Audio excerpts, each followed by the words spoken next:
Are you tired of using the same old emojis that everyone else uses? Or maybe you simply cannot find the exact graphic to match your video? Searching for stock images takes time and often leads to copyright issues. Filmora 15 allows you to create your own custom stickers instantly using the power of AI.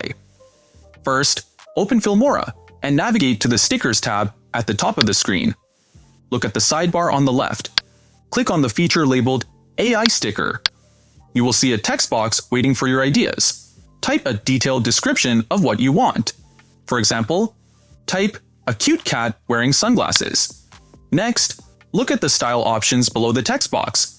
Select a style that fits your video vibe, such as 3D, flat, or hand-drawn. Click the Generate button. Wait just a few seconds while the AI works its magic, and it will produce 4 unique variations based on your prompt. Now, drag and drop it directly onto your timeline. You have just created a one-of-a-kind asset. It is unique, high quality, and completely royalty-free. If this unleashed your creativity, please hit that like button. And do not forget to subscribe for more Filmora 15 design tips.